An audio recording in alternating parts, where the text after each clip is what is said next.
안녕하세요. 권상욱 목사입니다. 오늘은 구약 성경의 29번째 책 요엘에 대해 이야기 나누고자 합니다.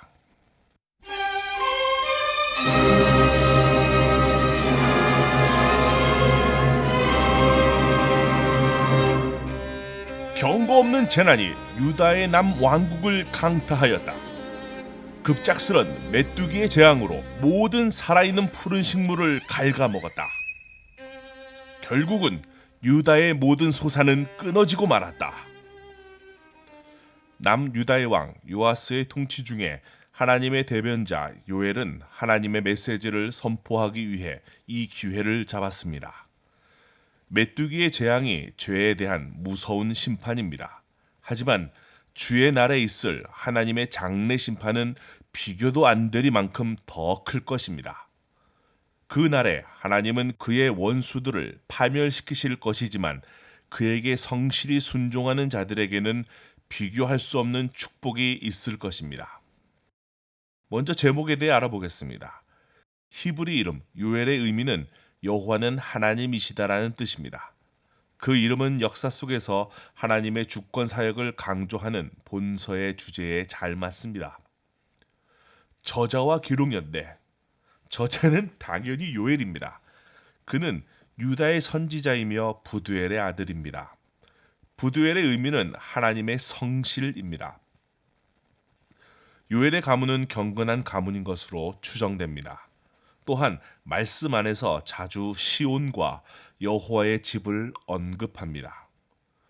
기록 연대는요, 요아스 왕의 통치 기간인 BC 830년대로 포로기 이전 시대의 작품입니다. 요엘서는 누구에게 썼을까요? 요엘의 예언은 2장에 나오듯이 궁극적으로 BC 722년 북쪽 이스라엘을 사로잡은 아수르의 침공에 관한 것이지만 요엘의 메시지는 성전과 제사장이 있었던 남쪽의 예루살렘과 유다에 대하여 예언했습니다. 요엘의 주제는 뭘까요? 요엘의 주제는 여호와의 날이라는 한 가지에 집중되고 있습니다. 하나님은 요엘에게 최후 심판의 날이 다가오고 있다는 것을 보여주셨습니다. 요엘은 여호와를 거스르는 죄 때문에 재앙을 당하고 심판의 날을 맞이할 것이라고 하십니다. 이것이 여호와의 날입니다. 이 여호와의 날을 설명하기 위해 메뚜기 재앙을 사용하셨고 요엘을 통해 말씀하셨습니다. 요엘의 기록 목적은 세 가지로 알아볼 수 있습니다. 첫 번째, 역사적 목적. 요엘은 하나님의 심판이 가까이 왔음을 유다에 경고하기 위해 쓰여졌습니다. 두 번째, 교리적 목적. 두 가지 교훈이 그 중심입니다. 첫 번째, 여호와의 날, 심판을 의미하고요. 두 번째, 여호와의 오심, 축복을 의미합니다. 세 번째, 기독론적 목적. 그리스도는 나라들을 심판하시며 그의 백성의 피난처와 요새가 되시는 성령님을 주시는 분입니다. 요엘서의 핵심 단어, 핵심 요절, 핵심 장을 한번 알아보겠습니다.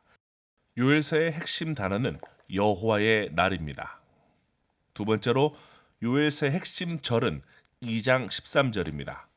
너희는 옷을 찢지 말고 마음을 찢고 너희 하나님 여호와께로 돌아올지어다. 그는 은혜로우시며 자비로우시며 노하기를 더디하시며 인애가 크시사 뜻을 돌이켜 재앙을 내리지 아니하시나니.